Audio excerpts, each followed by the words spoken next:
안녕하세요. 부스트캠프 내 모가코 모집 관리 플랫폼을 개발한 모락팀입니다.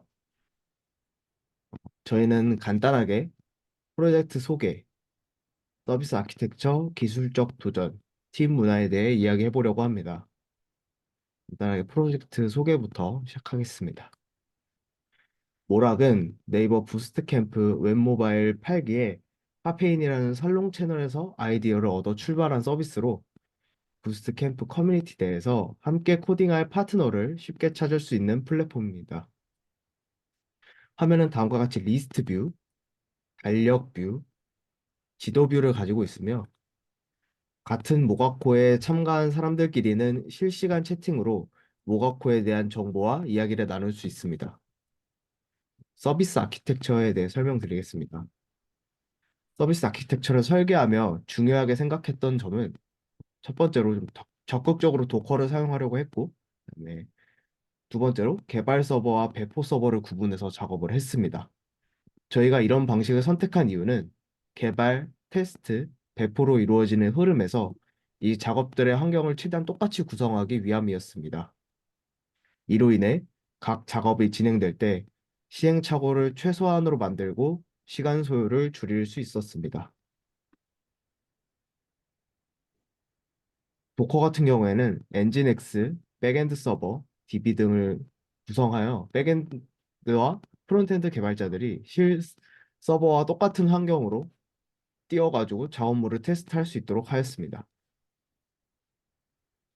개발 배포 서버를 구분한 것도 같은 맥락으로 PR을 통해 개발 브랜치의 내용이 머지되면 자동으로 개발 서버에 배포되고 배포 환경과 똑같이 구성된 서버에서 테스트를 진행하여 배포했을 때 오류를 최소화하려 했습니다. 다음은 저희의 기술적 도전에 대해 말씀드리겠습니다. 순서는 다음과 같이 진행될 예정입니다. 먼저 모노레포에 대해 말씀드리겠습니다. 저희는 모노레포를 도입함으로써 코드 공유, 일관된 코드 스타일, 빌드 캐싱을 통해 작업 효율성을 올렸습니다. API 타입은 프론트와 백엔드가 함께 사용하는 인터페이스 타입을 정의한 패키지입니다. API 스펙이 변경됨에 따라 프론트엔드와 백엔드가 각각 정의해놓은 타입의 차이가 생기는 것을 방지하고 인터페이스의 변경에 신속하고 정확하게 대응할 수 있었습니다. 채팅 기능은 모락 챗 패키지에서 모듈 형식으로 만들어 클라이언트와 서버에서 채팅 기능을 구현하는 데 사용했습니다. 모락 UI 패키지는 프론트엔드에서 어디서나 재사용 가능한 공통 컴포넌트를 관리했습니다. ESLint 컴피그와 tsconfig 패키지에는 프론트엔드와 백엔드가 각각 사용하는 설정 파일을 관리했습니다.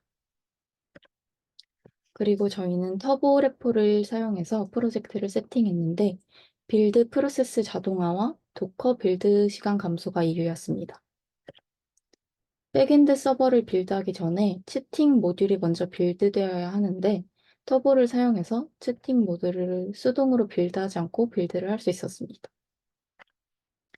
또한 적극적으로 도커를 사용하고 있는 저희 팀에서 실행 시에 터보에서 제공하는 빌드 내용 간추리기 기능을 이용해서 각 서버에서 필요한 패키지만 빌드하는 방식을 선택해 빌드 시간을 최소화할 수 있었습니다. 다음은 테스트 코드에 대해 설명드리겠습니다.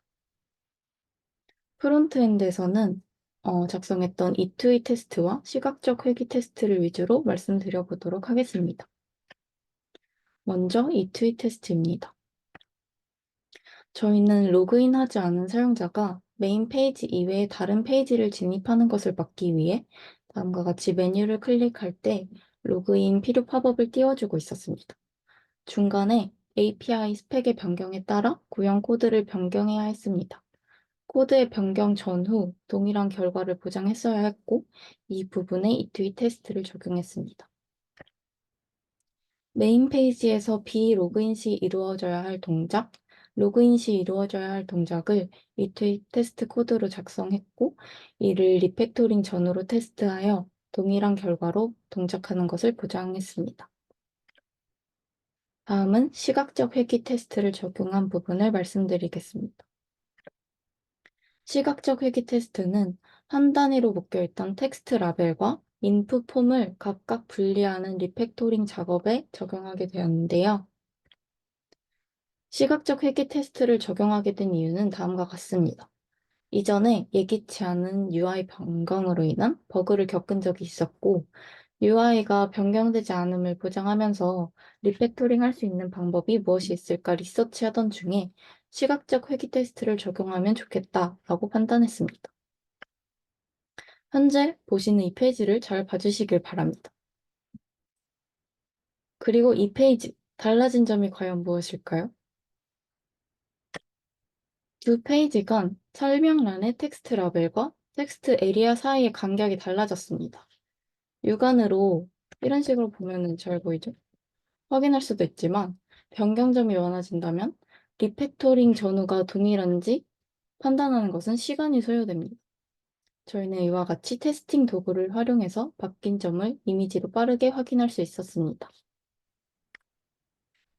네, 다음은 백엔드 단에서 작성한 테스트 코드에 대해서 발표를 진행해 보도록 하겠습니다. 백엔드 단에서 도메인적인 API 코드를 테스트할 때 포스트맨을 통해서 모든 기능을 테스트하는 것은 꽤나 번거로운 일이었습니다. 이번 기회에 테스트 과정을 효율적으로 한번 자동화를 해보고 싶다라는 생각에서 테스트 코드 작성을 시작했습니다. 단위 테스트 코드를 작성하면서 어려웠던 점은 개발을 진행하면서 리퀘스트와 리스폰스가 다른 메서드가 굉장히 많다는 점이었습니다. 저희는 서비스별로 리퀘스트, 리스폰스 DTO를 따로 나누어 놓았습니다. 그래서 꽤나 많은 DTO가 생성되었습니다. 모킹하는 과정에서 DTO를 DB 스키마와 매핑할 때 타입 에러가 자주 발생하여서 이것 때문에 애를 상당히 먹었습니다. 이로 인해 DB단에 대한 목 데이터를 생성할 때 타입 에러가 발생하지 않도록 주의해야 함을 깨달았습니다. 테스트 코드를 작성하기 전에 저희는 기능 구현, 배포, 유지보수 순서로 개발을 진행하였습니다. 이때 기능에 대한 코드가 변경되었을 경우 기능 코드도 바꿔야 하고 테스트 코드도 바꿔야 하기 때문에 시간적 비용이 많이 소모되었습니다. 수정사항이 많을수록 코드 작업량이 많아지는 것은 당연하기 때문에 초반에 설계가 굉장히 탄탄히 이루어져야 한다고 생각을 하게 되었습니다. 또한 테스트 코드를 작성하는 것은 시간이 오래 걸리지만 자동화를 통해 효율적인 테스트가 가능하다는 점을 느꼈고 통합 테스트, E2E 테스트 코드는 아직 시간적 사정으로 작성을 아직 못했기 때문에 추후 학습 후 리팩토링과 함께 작성을 해볼 예정입니다. 네, 다음으로 지도 페이지의 개선 사항에 대해 말씀드리겠습니다. 기존의 경우 왼쪽과 같이 지도를 이동하거나 줌을 변경할 때 뷰도의 로딩이 오래 걸린다는 피드백을 받았습니다. 저희가 개선한 이후에는 오른쪽과 같이 지도를 조작하는 동안 전체적인 지도를 확인할 수 있게 되었습니다. 이는 지도를 개선하기 위해 사용했던 티맵 API에서 제공하는 두 가지의 지도를 개발자 도구의 퍼포먼스 탭을 통해 비교해 보았습니다. 기존에 사용하던 왼쪽의 레스터 웹의 경우 지도 데이터를 서버에서 이미지로 변환하여 클라이언트에 제공하는 방식으로 지도의 범위가 늘어날수록 티맵 서버에서 처리하는 시간이 증가하게 됩니다. 이와 달리 벡터 웹은 지도 데이터를 클라이언트로 전송하고 클라이언트에서는 전달받은 공간 데이터를 사용해 지도를 렌더링합니다. 레스터 웹과 비교해서 서버의 처리 비용이 상대적으로 작습니다. 두 방식의 초기 렌더링 속도를 비교한 결과 레스터 맵은 0.7초, 벡터 맵은 1.7초로 레스터 맵이 약 2.4배 빨랐습니다. 다음으로 줌 레벨을 변경하며 전체 지도를 확인하는 렌더링 성능을 비교해 보았습니다.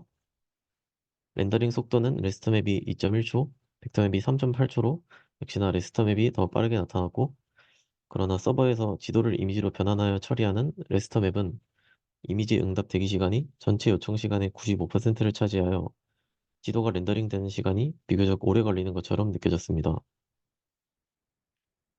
최종적으로 두 방식을 비교한 결과 렌더링 속도는 기존에 사용했던 레스터 맵이 벡터 맵보다 빠르게 측정되었습니다. 그러나 레스터 맵은 지도 데이터를 불러오는 시간이 작업의 대부분을 차지하여 벡터 맵보다 UX적으로 좋지 않다고 생각하였고, 저희 팀에서는 최종적으로 벡터 맵을 사용하여 사용자 경험을 개선하였습니다. 네, 다음으로 트러블 슈팅 경험에 대해 말씀드리겠습니다. 저희 서비스의 주요 기능 중 하나는 같은 모아코에 참여한 사용자들 간 실시간 채팅 기능인데요. 이를 구현하면서 겪었던 여러 문제 상황 중 한 가지 사례를 소개해드리려 합니다. 현재 사용자가 모가코에 참석하고 처음 채팅방에 입장했을 때는 문제없이 잘 동작하지만 그 뒤에 새로운 사용자가 채팅방에 참여하면 해당 사용자의 정보가 제대로 표시되지 않는 문제가 있었습니다.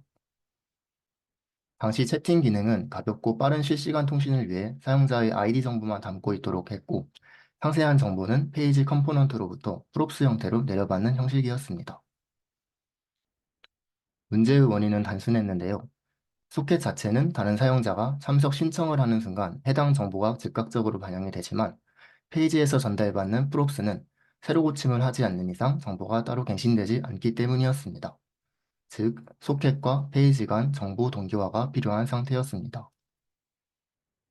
그래서 저희는 이에 대한 해결 방안으로 두 가지를 떠올렸었는데요. 첫 번째는 소켓이 더 많은 사용자 정보를 담도록 기존 인터페이스를 수정을 하는 것이고, 두 번째는 클라이언트에서 사용자 참여나 퇴장 동작을 인식하여 동적으로 서버에 패칭 요청을 보내는 것이었습니다. 이 중에서 저희는 구현 비용이나 소켓 통신의 의의를 생각해 봤을 때 두 번째 방법이 더 적절하다고 판단했습니다. 이때 서버에서 각 사용자의 입장 퇴장을 브로드캐스트하지 않기 때문에 클라이언트에서 각자 입장할 때 알림 메시지를 보내서 이를 인식하는 방법을 떠올렸습니다. 따라서 저희는 일반 유저 메시지와 구분되는 알림 타입 메시지를 추가하고 사용자가 채팅방에 입장하거나 퇴장할 때 이를 자동으로 전송하게 했습니다. 메시지 인터페이스에 이미 메시지 타입 필드가 있었기 때문에 기존 인터페이스 구조를 수정하지 않고도 구현할 수 있었습니다. 그 다음으로 각 클라이언트의 메시지 수신 핸들러에서 메시지 타입 필드를 확인하고 알림 타입인 경우 상세 페이지 데이터를 다시 요청하도록 서버 요청을 보냈습니다. 그래서 해결 결과 이렇게 정상적으로 새로운 사용자의 정보가 잘 갱신되는 것을 확인할 수 있었습니다. 더 많은 트러블 슈팅 경험은 저희 팀 노션의 개발 일지 문서에서 확인해 보실 수 있습니다. 마지막으로 저희가 자랑하고 싶은 팀 문화 한 가지를 공유하며 마무리하도록 하겠습니다. 이 부분은 슬랙에서 MC님이 언급해 주시기도 한 부분인데요. 바로 개발 일지를 비롯한 문서화입니다. 6주 동안 정말 많은 트러블 슈팅 경험과 학습 과정, 의사결정 과정들이 있었는데요. 기억보다는 기록을 위해 그룹 프로젝트의 모든 여정을 문서화하려고 노력했습니다. 결과적으로는 현재까지 약 80개의 개발 일지를 작성할 수 있었고, 저희가 더 지속 가능한 개발자로 성장하는 데 많은 도움을 준 문화라고 느껴서 정말 좋았습니다. 이상으로 모락팀 발표를 마치겠습니다. 들어주셔서 감사합니다.